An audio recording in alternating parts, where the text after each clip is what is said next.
जय हिंद दोस्तों, स्वागत है आप सबों का आपके अपने YouTube चैनल संदीप मैथ्स में, जहां आज हम लोग बात करने वाले हैं झारखंड सीजीएल 2023 का एग्जाम दिसंबर में होने वाला, आप लोगों को पता है। तो मैं आप लोगों को यहां पर चाल, दूरी तथा समय पर आधारित कुछ प्रश्न, महत्वपूर्ण प्रश्न लेकर के आया हूं। छोड़ो फिर। जय हिंद दोस्तों, स्वागत है आप सबों का आपके अपने YouTube चैनल संदीप मैथ्स में, जहां मैं आज आप लोगों के लिए चाल, दूरी तथा समय पर आधारित कुछ प्रश्न लेकर के आया हूं। और ये जो प्रश्न मैं लाया हूं ये झारखंड सीजीएल 2023 का जो एग्जाम दिसंबर में होने वाला है उस पर बेस्ड है। ठीक है, मैं इसी तरह से सीजीएल का हर एक टॉपिक का 5-5 या 10 क्वेश्चन का सॉल्यूशन करवाऊंगा। इतना करवाने के बाद मैं आप लोगों को प्रैक्टिस सेट करवाऊंगा 20 का कंबाइन। ठीक है ना, तो चलिए हम लोग इसको बनाते हैं। पहला नंबर क्वेश्चन क्या है? एक मिसाइल 1386 किलोमीटर प्रति घंटा की गति से चलती है। 1386 किलोमीटर प्रति घंटा की गति से चलती है। एक सेकेंड में वह कितनी दूरी तय करती है, आपको यहां पर बताना है।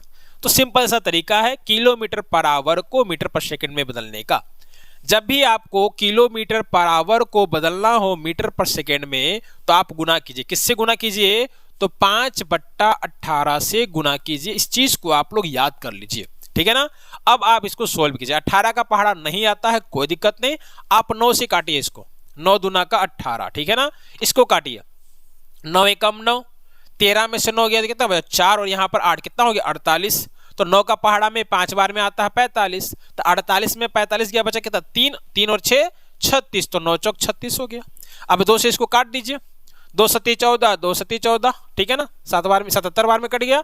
तो हमारा आंसर क्या हो गया? 77 गुना 5। गुना कर लीजिए इसको। 7×5 = 35 का 5 बचा 3, 7×5 = 35, 3 38, कितना आया? 385 मीटर। ठीक है ना, जो आपका यहां पर ऑप्शन नंबर बी में गिवन है। ठीक है ना, आगे बढ़ते हैं। सेकंड नंबर क्वेश्चन क्या है? सेकंड नंबर क्वेश्चन में एक कार की गति 54 किलोमीटर पर आवर है, यानी प्रति घंटा है। इसकी गति मीटर पर सेकेंड में कितनी होगी? तो आप लोगों को पता है किलोमीटर पर आवर को मीटर पर सेकेंड में बदलने के लिए सिंपली गुना करना होता है। किससे गुना करना होता है? 5/18 से। अभी मैंने बताया, तो 18 एकम 18, 18 तिया 54, ठीक है ना। तो 5 तिया कितना हो गया? 15 मीटर पर सेकेंड, जो आपका यहां पर ऑप्शन नंबर 1 में गिवन है। ठीक है ना, आगे बढ़ते हैं। क्वेश्चन नंबर 3 क्या है? क्वेश्चन नंबर 3 अब देखिए, ये आ गया आपका रेलगाड़ी से संबंधित क्वेश्चन। ठीक है ना, तो देखिए 150 मीटर लंबी रेलगाड़ी एक खंभे को 15 सेकेंड में। अब ध्यान रखिएगा, अगर कोई रेलगाड़ी किसी खंभे को पार करती है, अगर कोई रेलगाड़ी किसी खंभे को पार करती है, तो इस रेलगाड़ी द्वारा चला गया जो दूरी होगा वो रेलगाड़ी का लंबाई के बराबर होगा। ठीक है, मतलब जितना लंबा ये रेलगाड़ी होगी उसको उतना दूरी चलना पड़ेगा, तब ये खंभे को पार कर जाएगी। ठीक है ना, उसके बाद कहता है उतनी ही लंबी एक दूसरी रेलगाड़ी को जो विपरीत दिशा में चल रही है 8 सेकेंड में पार कर जाती है। दूसरी रेलगाड़ी की चाल क्या? अब ध्यान दीजिए, एक रेलगाड़ी इधर से जा रहा था हमारा पुराना वाला, एक दूसरा रेलगाड़ी इधर से आ रहा था। तो ये जो रेलगाड़ी है, पहला रेलगाड़ी जो है हमारा ट्रेन 1 जो है वो इस खंभा को पार करता है 15 सेकेंड में। ठीक है ना, लेकिन एक रेलगाड़ी जो है विपरीत दिशा से आ रही थी T2, तो इसको पार करने में इसको समय लग जाता है 8 सेकेंड। ठीक है ना, अब आपको ध्यान रखना है, जब भी कोई रेलगाड़ी किसी खंभे को पार करेगी तो उसको अपना लंबाई चलना होगा, और जब दो रेलगाड़ी एक दूसरे को पार करे तो इन दोनों के द्वारा चला गया जो दूरी होगा इन दोनों के लंबाई के योगफल के बराबर होगा, और साथ ही साथ इन दोनों के चाल को क्या करना होगा? जोड़ देना होगा। अब यहां पर देख लीजिए, पहला रेलगाड़ी 150 मीटर जाती है 15 सेकेंड में, तो इसका चाल कितना हो जाएगा? इसका चाल हो जाएगा 150/15, यानी कि 10 मीटर पर सेकेंड हो जाएगा। फर्स्ट वाले का चाल 10 मीटर पर सेकेंड, सेकेंड वाले का चाल हम लोगों को मानना है, निकालना है, सॉरी, तो इसको x मान लिए। ये क्या हो गया? 10 हो गया। तो जब दो रेलगाड़ी विपरीत जाता तो क्या करते? चाल को जोड़ देते, 10 + x हमारा हो जाएगा चाल यहाँ पर। ठीक है ना, अब हमारे पास समय कितना है? यहाँ पर 8 सेकेंड है, ये बुक में क्वेश्चन में कह रहा है। और आप लोगों को मैंने भी बताया कि अगर दो रेलगाड़ी एक दूसरे को पार करें तो उन दोनों द्वारा चला गया जो दूरी होगा दोनों के लंबाई के योगफल के बराबर होगा। तो दोनों ट्रेन कितना है? 150, और दूसरा भी 150, यानी कितना? 300।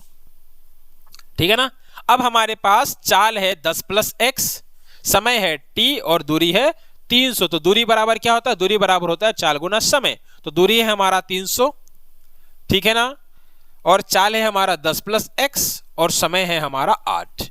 इसको कर लीजिए आप सोल्व, आपको x का वैल्यू मिलेगा, लेकिन मीटर पर सेकंड में मिलेगा, बट हमको बताना है किलोमीटर पर आवर में। चलिए इसको पहले सोल्व करते हैं।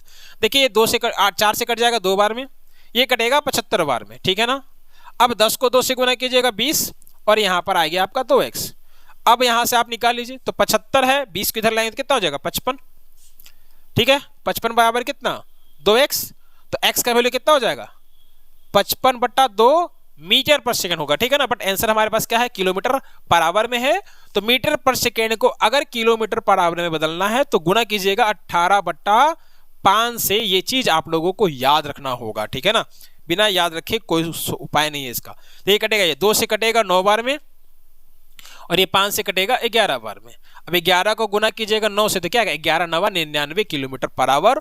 ऑप्शन नंबर ए यहाँ पर सही हो जाएगा, ठीक है ना। आगे बढ़ते हैं, क्वेश्चन नंबर 4। क्या है क्वेश्चन नंबर 4 में, 60 किलोमीटर प्रति घंटा की दर से गतिमान 750 मीटर लंबी रेलगाड़ी को एक सिग्नल पोस्ट को पार करने में कितना समय लगेगा। तो आपको मैंने बताया, अगर कोई रेलगाड़ी किसी खंबे को पार कर रही है तो उसको अपने लंबाई जितना दूरी चलना पड़ेगा। तो यहाँ पे दूरी कितना है 750 है, और यहाँ पे चाल कितना है 60 किलोमीटर पर आवर है। लेकिन हमारे पास डिस्टेंस क्या है, मीटर में है। और आइए बैठे रिकॉर्डिंग हो रहा है। हमारे पास डिस्टेंस क्या है, मीटर में है, और चाल हमारा क्या है, किलोमीटर पर आवर में है। तो किलोमीटर पर आवर को मीटर पर सेकंड में बदलेंगे, तो उसके लिए करना क्या होगा, 5/18 से गुना करना होगा, ठीक है ना। अब इसको आप सोल्व कर लीजिए। देखिए कटेगा 6 से, ये 6 × 18, ठीक है ना, और ये 6 × 2 = 60, क्या है हमारा 50/3 मीटर पर सेकेंड। अब हमारे पास दूरी है 750 और चाल है हमारा 50/3। तो समय बराबर क्या होता है, समय बराबर होता है दूरी बट्टा चाल। चाल कितना लिखना है 50/3। तो ये 3 नीचे में ना लिख करके क्या लिखना होगा, यहाँ लिखना होगा। देखिए ये 0 से ये 0 कट जाएगा, 5 का पहाड़ा इसको काटिए, 5 × 5 बचे 25, 15 को गुना कर दीजिए 3 से, कितना होगा 45, क्या आएगा 45 सेकेंड, जो आपका ऑप्शन नंबर डी में गिवन है, ठीक है ना। अब चलते हैं क्वेश्चन नंबर 5 की ओर। क्वेश्चन नंबर 5 में क्या कह रहा है, एक रेलगाड़ी एक खंबे को 20 सेकंड में पार करती है तथा 100 मीटर लंबे एक प्लेटफॉर्म को 30 सेकंड में पार करती है। इस रेलगाड़ी की लंबाई कितनी। अब देखिए 20 सेकंड में एक खंबा को पार कर रही है, तो मान लीजिए कि ट्रेन का लंबाई कितना है L है, तो 20 सेकंड में वो क्या चल रही है L का डिस्टेंस कवर कर रही है, तथा 100 मीटर लंबे प्लेटफॉर्म को 30 सेकंड में पार कर रही है। अब जब कोई रेलगाड़ी किसी प्लेटफॉर्म को पार करेगी तो उसको अपना लंबाई प्लस प्लेटफॉर्म का लंबाई की जितना दूरी चलना पड़ेगा। तो प्लेटफॉर्म का ट्रेन का लंबाई कितना L है, प्लेटफॉर्म का लंबाई कितना दिया हुआ 100 दिया है, यानी कि L + 100 का डिस्टेंस वो कवर कितना देर में कर रही है 30 सेकंड में कर रही है, ठीक है ना। तो 20 सेकंड में L चलती है और 30 सेकंड में L + 100 चलती है, ठीक है ना। हमको बताना क्या, हमको बताना है इस रेलगाड़ी की लंबाई कितनी है। अगर हम लोगों को चाल पता चल जाए इस रेलगाड़ी का तो हम लोग बता सकते हैं, ठीक है ना। अब यहाँ पर क्या कीजिए ना, इसको माइनस कर दीजिए, माइनस कीजिएगा तो नीचे का सारा साइन चेंज हो जाएगा।